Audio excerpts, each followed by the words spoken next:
j'espère que vous allez bien. On se retrouve aujourd'hui en vidéo pour mon suivi gynéco. Rappelez-vous, je vous avais fait une vidéo hystérosalpingographie pour vous expliquer ce que c'était, ce que moi j'avais pu ressentir, etc. Je vous la mettrai dans le petit i si ça vous intéresse. Et je me suis dit, et vous avez été très nombreuses à me demander de revenir ici pour vous parler un peu du suivi. Donc en même temps, je vais me préparer, nous sommes le matin et il faut absolument que je tourne cette vidéo quand même. Parce que ça fait un moment que vous me la demandez en MP pour certaines. Et c'est vrai que c'est le genre de vidéo que je repousse parce que c'est une vidéo souvent qui met dans des états pas possibles. Donc je vous explique un petit peu pour tout ce qui est, pour toutes les nouvelles, nouveaux, etc. Parce que oui, il y a des hommes aussi ici et ça peut aussi intéresser les futurs parents, je pense, que ce soit féminin ou masculin, je pense que ça peut être bénéfique. Bref, donc avec mon conjoint, on essaye de faire un bébé depuis maintenant 7 ans, et oui, c'est énorme. Donc je vais pas vous dire que les premières années ont été plutôt très calmes, on s'en est jamais vraiment préoccupé jusqu'au jour où au travail j'ai fait un malaise en fait, et s'en est suivi de plein d'examens et on m'avait diagnostiqué endométriose. Depuis, je me suis tapé de l'endométriose pendant pratiquement 6 ans, 7 ans, 6 ans. 6 ans. Et ça a fini par se dissoudre seul. Ça a été très compliqué, l'endométriose, pareil. Si je vous retrouve la vidéo, je vous la mettrai dans le petit i. Je vous parle de mes symptômes. Je ne vais pas refaire ce genre de vidéo puisque la vidéo existe déjà si vous voulez. Bref, et en début d'année, j'ai changé de gynéco et mon nouveau gynécologue, donc en l'occurrence ma nouveau gynécologue, a décidé d'entamer le parcours PMA, qu'elle ne comprenait pas du tout pourquoi ça n'avait pas débuté bien avant.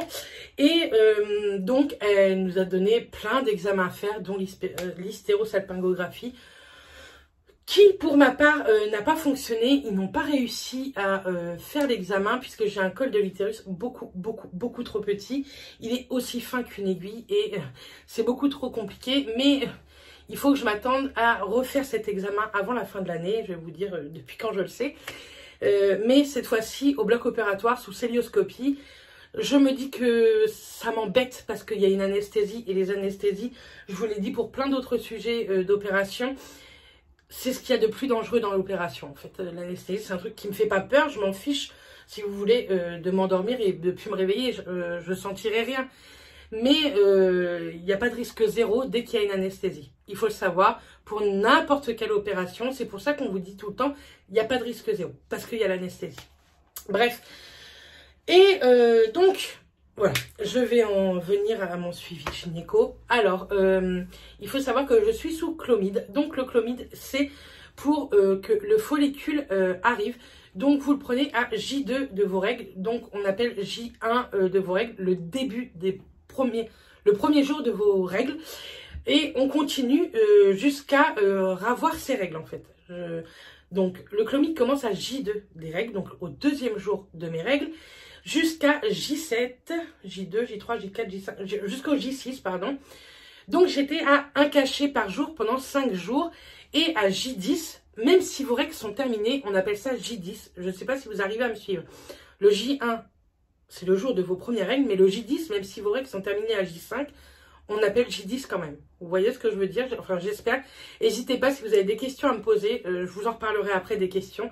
Bref. Et donc, à J6, j'arrête le clomide. Donc, j'avais 1 cachet par jour pendant 5 jours du J2 au J6. Et à J10, on a une échographie vaginale en l'occurrence qui vous dit si votre follicule est assez grand ou pas. Et s'il est assez grand, à J12, vous avez une piqûre pour stimuler l'ovulation qui normalement apparaît entre J14 et J15 grâce à cette piqûre. Moi, j'ai un cycle de J30, J40. Donc, ça veut dire que un cycle, c'est du J1 de du premier jour de vos règles au dernier jour avant de ravoir vos règles. Vous voyez ce que je veux dire? J'espère que j'arrive à me faire comprendre. J'aimerais vraiment que vous compreniez ça parce qu'il y en a beaucoup qui ne comprennent pas ce que c'est qu'un cycle et ça aide énormément lorsqu'on rentre en parcours PMA. Donc, le premier mois que je l'ai fait, ça a bien fonctionné, tout a bien marché et tout. J'avais une ovulation au top et tout. Mais, bah vous le savez, puisque je vais vous faire un suivi, je n'étais pas enceinte. Ensuite, le second mois, ça n'a pas du tout fonctionné. Vous perdez un peu espoir, hein, je vous le dis. Quand vous rentrez dans un parcours PMA, soyez fort. Soyez très très liés avec votre conjoint. Nous, je crois que ça nous lie encore plus, même s'il y a des jours vraiment sans, je vous le dis. Il y a des jours où j'ai envie de tuer mon conjoint parce que j'ai l'impression qu'il ne me comprend pas. Il ne comprend pas que je sois fatiguée. Il ne comprend pas que je sois fatiguée et moralement. Tant physiquement, franchement, ça va. Mais moralement, c'est extrêmement dur. En ce moment, c'est très très dur moralement. Parce que on l'a refait encore une troisième fois et ça n'a pas fonctionné encore. Et ça me fatigue en fait. Ça me saoule d'avoir tout le temps qu'on nous dise bah non, je suis désolée pour ce mois-là. J'ai une gynéco en or, elle est adorable. Qu'elle nous dit bah non, cette fois-ci ça n'a pas encore fonctionné ou pas. Et ça c'est épuisant parce que tous les mois vous vous créez des symptômes de femme enceinte tellement que vous y croyez quoi. Et non, vous y êtes pas. Donc, c'est comme ça, hein, que voulez-vous. Je vous en parle là parce qu'aujourd'hui, ça va vraiment bien. Je me suis bien reposée. Je suis pas fatiguée ni rien. Normalement, je vais pas pleurer. Vous inquiétez pas. Parce que souvent, dans ce genre de vidéo, c'est catastrophique. Bref. Et donc là, elle a décidé cette semaine que un cachet ne suffirait pas de toute façon par jour. Donc, le mois prochain, quand mes règles vont revenir, à J2 toujours, je rentame le Clomid, mais 2 par jour pendant 5 jours. Donc, J2, J3, J4, J5... et J6, et on va pas faire une écho vaginale à J10 pour voir si j'ai un follicule, on va attendre J12 voire J13 et on fera une piqûre pour stimuler l'ovulation plus à J14, J15 puisque j'ai un cycle de 30 à 40 jours, donc pour elle mon ovulation c'est pour ça qu'elle se fait pas correctement avec le Clomid avec 1. Donc voilà pour l'instant où j'en suis. Franchement c'est très compliqué. La semaine qui a passé a été très très dure moralement. Il y a eu plein de choses qui se sont rajoutées. Et vous savez, il y a le travail, il y a le côté privé, il y a le parcours. Il y a les gens qui ne comprennent pas le parcours également. Je n'en peux plus.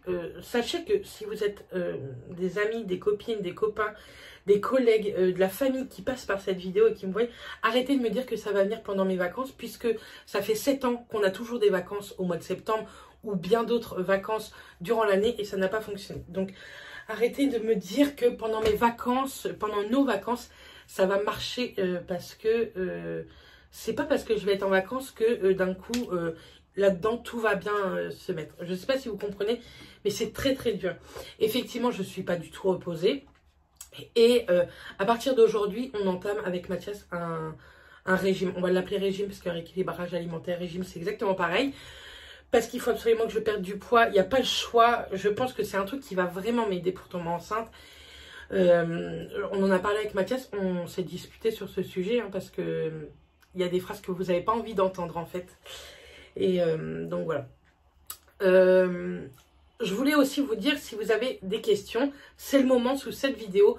Que vous soyez en parcours PMA ou pas, que ce soit de la curiosité ou pas. N'hésitez pas à m'envoyer toutes les questions que vous vous posez sur ce genre de parcours, que ce soit pour la vie privée, que ce soit pour la vie santé, etc. N'hésitez pas à me le dire. Je répondrai avec une autre vidéo FAQ spéciale suivi gynéco, parcours PMA. Je vais la faire très très rapidement. Je pense pas cette semaine, mais la semaine d'après. Comme ça, vous avez vraiment le temps de regarder cette vidéo. Donc je répondrai à aucun commentaire sous cette vidéo, je vous mettrai des petits cœurs, mais je répondrai pas aux commentaires puisque je répondrai sous une autre vidéo. N'hésitez pas, moi il n'y a pas franchement de sujet tabou, n'hésitez pas à tout me demander, vraiment tout, moi il n'y a vraiment pas de sujet tabou sur ça, et sur tous les autres sujets d'ailleurs. Donc voilà, en tout cas je voulais vous remercier parce que vous êtes vraiment nombreuses à m'envoyer des MP d'encouragement ou alors vous êtes dans le même parcours que nous et que c'est compliqué. N'hésitez pas si à un moment donné vous avez des coups de mou aussi à venir parler en MP. Ça fait du bien de parler à quelqu'un que vous ne connaissez ni d'Ève ni d'Adam que à travers la vidéo quoi. Et qui sait ce que vous ressentez en fait. moi, il n'y a qu'avec Mylène que j'arrive à vraiment me lâcher, à parler de tout, à pleurer un petit peu aussi. Mylène est dans le même parcours que moi et c'est quelqu'un de très très important dans mon parcours, je trouve, mental en tout cas. Donc voilà. En tout cas, voilà pour cette petite vidéo suivi gynéco. Donc je ne suis toujours pas enceinte, je suis toujours en suivi parcours PMA.